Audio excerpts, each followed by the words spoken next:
انا كنت مفكره ان في اباء وامهات ما يعرفوش يعني ايه لاف بايتس، او ما يعرفوش يعني ايه العلامات الحمراء اللي بتبقى في رقبه اولادهم، خاصه الذكور الولاد. اتمنى ان ما يكونش في حاجه زي كده بتحصل للبنات. لحد لما كلمتني كلاينت اعرفها، هعتبر ان هي صديقه، هي بينا علاقه من وقت لتاني بنكلم بعض، فقالت لي انا عايزه اوريكي حاجه وتقولي لي ايه ده، لان انا مش فاهمه وخايفه يكون اللي في بالي. فقلت لها طب وريني.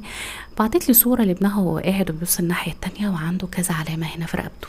فقلت لها طيب دي ظهرت امتى اول مره؟ قالت لي بقالها فتره بتظهر وتختفي. قلت لها وانت بتتصرفي ازاي؟ قالت لي ما انا مش عارفه عشان كده سالتك. فقلت لها طيب تابعي، شوفي بيتكلم في التليفون، بيروح فين، بيرجع فين، واول ما تختفي كلميني وقولي لي. حصل بالفعل والعلامه دي اختفت من رقبته، ولما اختفت كلمتني. قلت لها طيب احنا نتابع بقى من دلوقتي.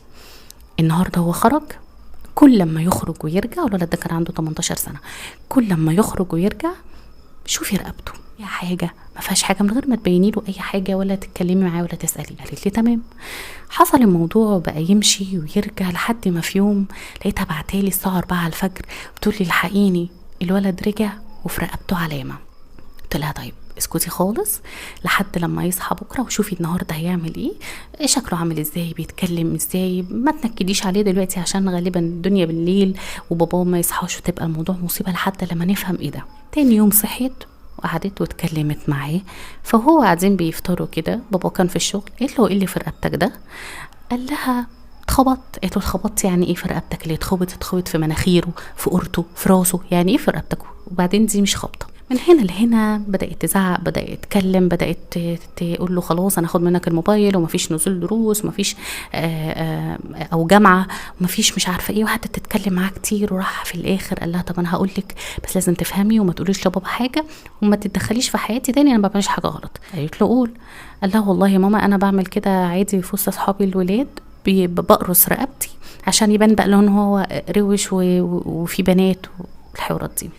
اللي مش عارف منكم يعني ايه لاف بايتس، هي بتبقى زي عزكم الله يعني قبلة، بتبقى زي هي قبلة، انا مش عارفة اوصفها قوي، بس يعني حد باس حد وضغط جامد بشفايفه على مكان الرقبة او المكان اللي هي معلمة فيه.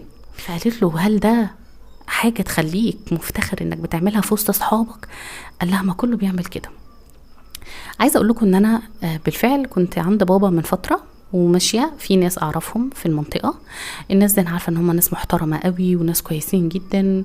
والولد كنت واقفه بشتري حاجه ساقعه من المحل، كان قبل المقاطعه وكده، كنت بشتري حاجات يعني، فلقيت الولد ده كده وعادي وكل شويه يعمل رقبته كده اللي هو عايز يبين بقى ان هو يعني جين.